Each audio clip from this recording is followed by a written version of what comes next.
Shalom mejuah-juah kekelengan Tuhan, bujur sikatakan man Tuhan ibas keleng Athena, bas paksa enda banci kita raduras erlajar, mempersiapkan dirinta, ibas ngaloken kata Tuhan, arah bimbingan khotbah Minggu 14 Juni 2026, emekap Minggu peduakan kenca Trinitatis, siglari Minggu Perdamen. Maka ibas kita bersikap guna renungan Minggu 14 Juni enda, mari ras kita toto. Bapa kami seringan ibas kini Rajaan Surga, ngatakan bujur kami ibas kelengaten du Tuhan. Ibas setiap kesempatan baik si beri kenduman kami, banci kami raduras erlajar guna ngorati karena kata Tuhan. Maka ibas paksa enda, ajarindu kami, sampatindu kami, kesahandu si badia, si mereken pengangkan, dengan ngajari kami, ngalokan katandu ibas renungan kami, warisi sendah. Ibas kami persiapkan diri kami Tuhan tetap si masuk-masuk ke keluhan kami, Tuhan si ngajari kami, segelahna tetap aludem kini terukan ukur, kami ngit tuhu-tuhu mereka si terbaik, ibas kami nurikan karena katandu. Ibas gelarana andu Yesus Kristus, kami ertoto. Amin. Kekelengan Tuhan, si jadi bahan khotbah ibas Minggu 14 Juni 2026 enda, ibuat ibas Roma 5 ayat 1-5. Roma 5 ayat 1-5 bagenda kata dibata, rembak ras dibata. Arkiteken kita anggo rembak ras dibata, arkiteken kini tekenta, maka kita ngeluh ibas perdamen. Ras dibata arah Tuhan ta Yesus Kristus. Yesus Kristus masih maba kita bengket kubas lias ate di bata, arkiteken kini tekenta. Janah ibas lias ate di bata eme kita geluh dengan ringan. Dagi meriah ukurta, sebab lit pengarapan ta maka kita ikut dat bagin, ibas kemuliaan di bata. Janah labo terjengje saja, tapi megah pesiakap ibas kini seranta. Sebab siteh maka arah kini seran turah sabar ate. Ibas sabar ate ta teridah maka kita nggo menang ibas pengujin. Janah kita kan kita nggo menang ibas pengujin, lit pengarapan ta. Pengarapan ta enda labor banca kita kecewa, sebab di bata nggo curcurken kekelengan na kubas pusuh ta. Arah kesah si badia. Ia me pemere di bata man banta. Terjengjenda pengogenta, jana si jadi invokasio ibas Minggu 14 Juni enda, ibuat ibas 2 Tesalonika 3 ayat 10-6, ras bahan ogen Yesaya 2 ayat 1-5, alu tema ngeluh ibas perdamen. Kekelengan Tuhan ngeluh ibas perdamen, banci katakan kerinduan setiap orang. Tapi kenyataannya konflik melalakang terjadi. Baik konflik dengan diri sendiri, dengan orang lain maupun dengan Tuhan, yang seringkali membuat kita lemah bahkan sampai berputus asa. Di Minggu Perdamaian enda, kita isingetkan maka Tuhan tae nggo perdamaikan dirina ras manusia. Ras ibas kita ngeluh ibas perdamen, mari sinen kainina bahanta arah invokasio ogen pe bahan khotbah ibas Minggu Perdamen enda. Si pertama arah 2 Tesalonika 3 ayat 10-6. Makap si jadi bahan invokasio. Nina dan ia Tuhan damai sejahtera kiranya mengaruniakan damai sejahteranya terus menerus dalam segala hal kepada kamu. Tuhan menyertai kamu sekalian. Jemaat Tesalonika si paksa si ibas penganiayaan, kebingungan bagai konflik antar jemaat. Maka ibas 2 Tesalonika enda, Paulus teridah ibas tautona ngatakan maka ia sendiri Tuhan damai sejahtera. Ningetkan man banta maka Tuhan damai sejahtera maka pemilik sumber kedamaian itu sendiri.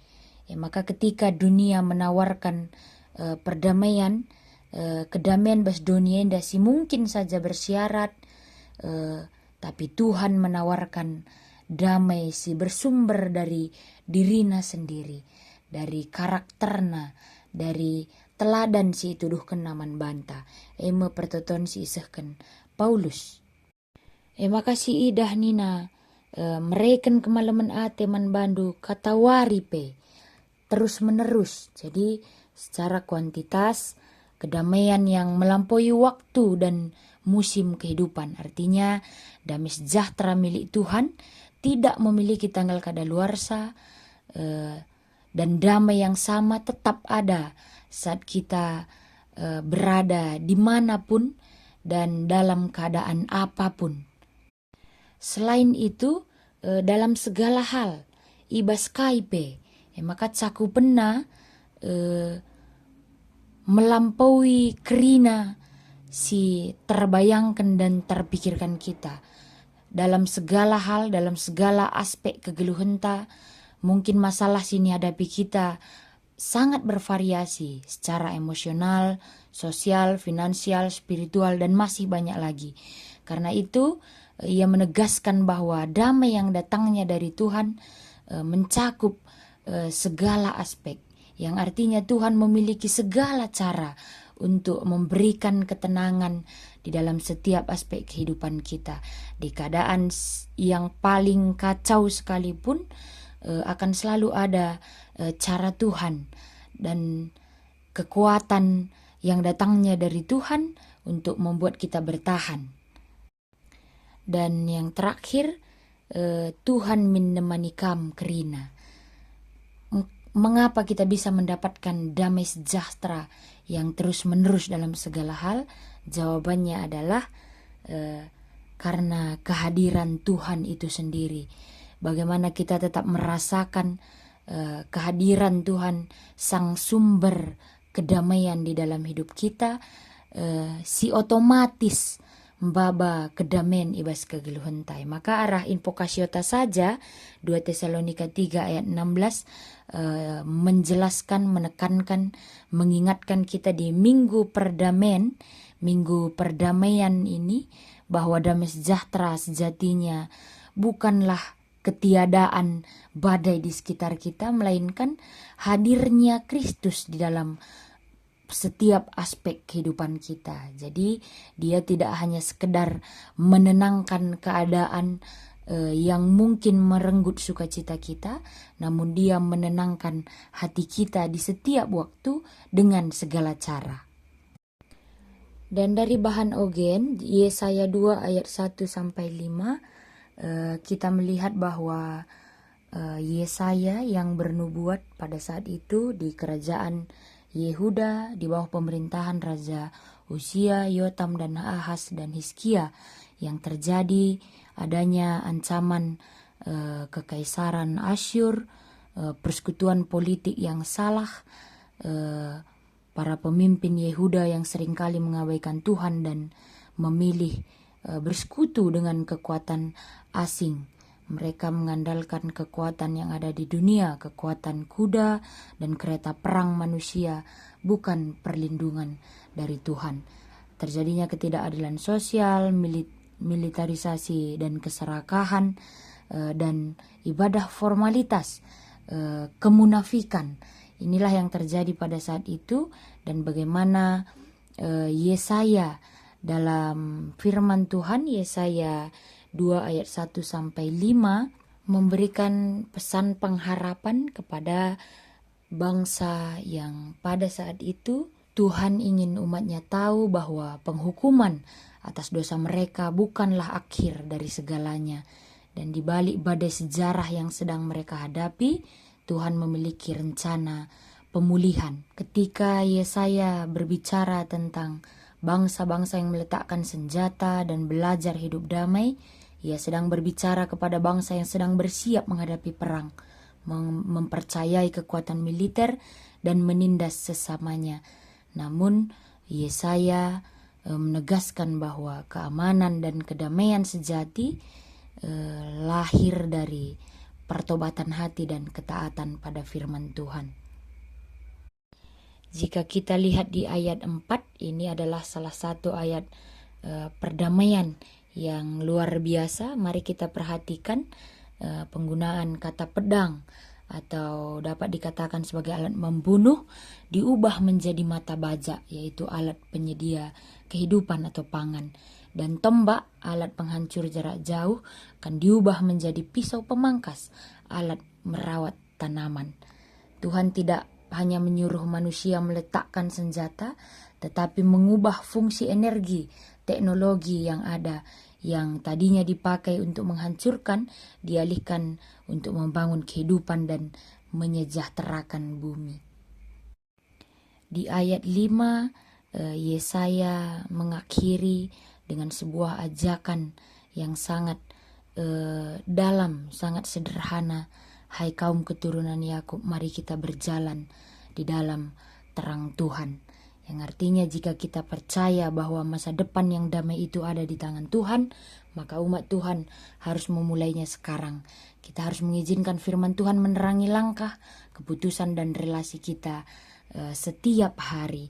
Dari bahan ogen kita melihat bahwa perdamaian itu aktif, artinya ada tindakan, ada usaha, dan perdamaian itu berpusat pada firman Tuhan. Dan perdamaian itu ketika kita mau tetap menegakkan kebenaran dan keadilan yang bersumber dari Tuhan.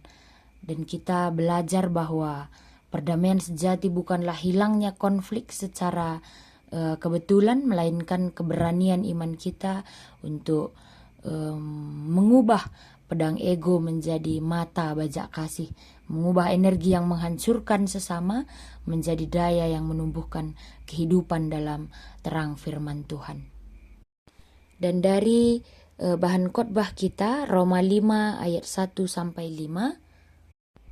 yang terjadi pada masa itu ketika beberapa tahun sebelumnya Kaisar Claudius sempat mengusir seluruh orang Yahudi dari Roma. Kemudian Kaisar wafat dan orang-orang Yahudi Kristen kembali ke Roma dan menemukan bahwa di sana sudah didominasi oleh orang-orang Kristen non-Yahudi. Akibatnya muncul gesekan internal mengenai siapa yang lebih utama di hadapan Allah. Dan di saat yang sama, sebagai minoritas di ibu kota kekaisaran, mereka menghadapi tekanan, diskriminasi, dan penganiayaan dari pemerintah Romawi. Dan di pasal 5, Paulus juga ingin menekankan makna dari pembenaran oleh iman agar jemaat dapat memahami anugerah yang diterima dari perdamaian yang telah dianugerahkan Tuhan melalui Yesus Kristus. Kata damai sejahtera dalam Roma 5 ayat 1-5 yang tidak hanya sekedar perasaan tenang di dalam hati, melainkan perubahan status hubungan, bahwa sebelum dibenarkan manusia yang telah jatuh ke dalam dosa, melalui salib Kristus, permusuhan itu selesai. Kita tidak lagi hidup di bawah bayang-bayang ketakutan akibat dosa, karena kita yang dibenarkan karena iman menghasilkan damai sejahtera dengan Allah. Kata iman di sini mengandung arti menerima dan percaya kepada Allah tanpa syarat. Kata dibenarkan mengandung arti bahwa keselamatan bukan karena perbuatan kita, tapi karena perbuatan Allah dalam diri Yesus Kristus di kayu salib dan dalam kebangkitannya. Pembenaran oleh perbuatan Allah inilah yang memungkinkan orang percaya masuk ke dalam hubungan yang baru dan istimewa dengan Allah. Dan keistimewaan hubungan itu pula orang percaya dibenarkan oleh Yesus Kristus. Karena sejak manusia jatuh ke dalam dosa, damai sejahtera telah hancur, tapi Allah merencanakan pemulihan, shalom, dan terwujud dalam kisah penebusan Yesus Kristus. Dan dengan mengetahui bahwa Kristus datang sebagai Raja Damai, tidaklah cukup menjamin damai sejahtera akan menjadi bagian hidup kita.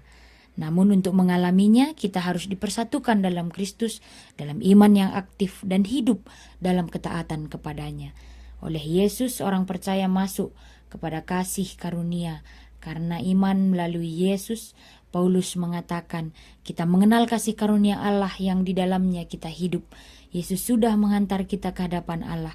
Ia membuka pintu bagi kita untuk menghadap Raja segala raja. Dan ketika pintu itu sudah terbuka, di sana kita menemukan kasih karunia yang sebenarnya tidak kita terima, bukan penghukuman, bukan penghakiman atau murka. Oleh Yesus, orang percaya akan bermegah dalam kesengsaraan. Paulus sadar meski damai sejahtera dan kasih karunia itu sungguh mulia, karenanya kita patut bermegah. Namun, kenyataannya orang Kristen pun tetap mengalami kesulitan. Bahkan sangat sulit menjadi orang Kristen di Roma pada saat itu. Namun dalam kesengsaraan kita juga patut bermegah. Mengapa? Karena kesengsaraan di ayat ini merujuk pada segala macam yang menekan orang Kristen. Kebutuhan, duka cita, penganiayaan, dibenci, rasa sepi, dan sebagainya. Semua itu kata Paulus menimbulkan ketekunan yang artinya melebihi kesabaran atau semangat yang dapat mengalahkan dunia. Artinya tidak secara pasif mempertahankan dengan sabar, namun secara aktif mengatasi godaan dan bertahan dalam kesengsaraan hidup. Selanjutnya juga ketekunan menimbulkan tahan uji. Gambaran logam yang telah diuji dalam api menghasilkan logam murni. Yang artinya kita menjadi lebih kuat, lebih murni, lebih baik, dan lebih dekat dengan Allah. Dan tahan uji yang dipraktekkan selalu akan menimbulkan pengharapan, bukan keputusasaan. Dan akhirnya Paulus membuat pernyataan bahwa pengharapan Kristen tidak pernah mengecewakan, karena pengharapan itu ada di dalam kasih karunia Allah itu sendiri. Dari tema Geluh Ibas Perdamaian, mengingatkan kita pada sebuah eksistensi orang percaya bahwa oleh Yesus kita sudah hidup dalam perdamaian karena diperdamaikan olehnya, bukan karena perbuatan kita. Sehingga kita patut untuk bersyukur akan kebaikan Tuhan. Dan secara pribadi kita juga harus berjuang membina relasi dengan Allah di tengah-tengah arus tantangan hidup kita masing-masing. Hidup dalam perdamaian dengan Allah juga menuntun kita hidup berdamai dengan sesama. Artinya seperti Allah yang oleh kasih karunia-Nya sudah membenarkan dan menerima kita karena kasih-Nya, padahal sebenarnya kita tidak layak. Namun demikian orang percaya juga mampu menerima orang lain dengan kasih tanpa syarat. Itulah yang memungkinkan kita bisa benar-benar hidup berdamai dengan orang lain yang berbeda, bahkan memusuhi kita sekalipun. Sebab kasih karunia Allah yang sudah kita imani menjadikan kita mampu mengampuni dengan tulus dan mengasihi orang lain.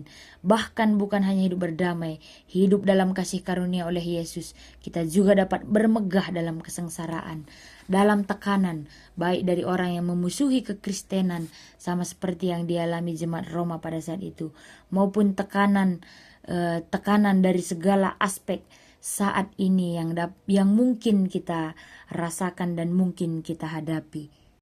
Namun sebagai orang percaya, kita harus mampu meyakini bahwa kasih karunia Allah, orang percaya akan bertekun, lebih dari bersabar. Kita aktif mengatasi kesengsaraan yang membuat kita menjadi orang percaya yang benar-benar tahan uji, menjadi orang-orang Kristen yang murni, lebih kuat karena lebih dekat dengan Tuhan. Sehingga kita punya pengharapan yang kuat dan kita tahu pengharapan kita akan kasih karunia Tuhan tidak akan pernah mengecewakan. Pesan dari Minggu 14 Juni di Minggu Perdamaian ini, pembenaran oleh iman tidak membebaskan kita dari badai penderitaan, melainkan mengubah penderitaan menjadi ruang pemurnian. Di dalam kasih karunia Tuhan, Tekanan hidup tidak lagi menghancurkan kita, melainkan menenun karakter yang tahan uji dan melahirkan pengharapan yang tidak pernah mengecewakan. Karena kita telah berdamai dengan Allah, penderitaan tidak lagi terasa seperti hukuman seorang hakim, melainkan didikan penuh kasih seorang bapa yang sedang membentuk kemuliaan di dalam diri kita. Demikian renungan kita di bimbingan khotbah Minggu 14 Juni, Minggu Perdamaian enda. Mari si tutup alu pertoton ras kita toto. Bapa kami siringan ibaskin kerajaan surga, bujur Tuhan, ngor lajar kami karena katandu ibas renungan arah Minggu Perdamaian, arah bimbingan khotbah 14 Juni 2026.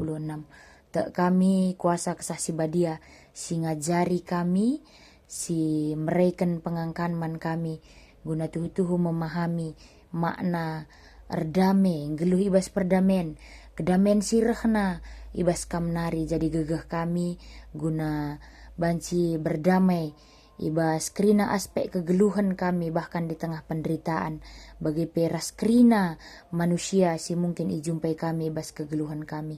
Ajari kami Tuhan pengasup kami, raste kami kam Tuhan si memperlengkapi kami, ibas kami mempersiapkan diri kami guna peseh katandu nandangi kerina perpulungan du. Dan pertoton kami Tuhan, nandangi kami kerina anak-anak du si begikan kata di bata arah channel YouTube enda kam tetap si masu-masu anak-anak du kerinana segelahna tetap ibas kini terukan ukur kami erlajar karena kata di bata ibas gelar anak du Yesus Kristus kami retoto. Amin.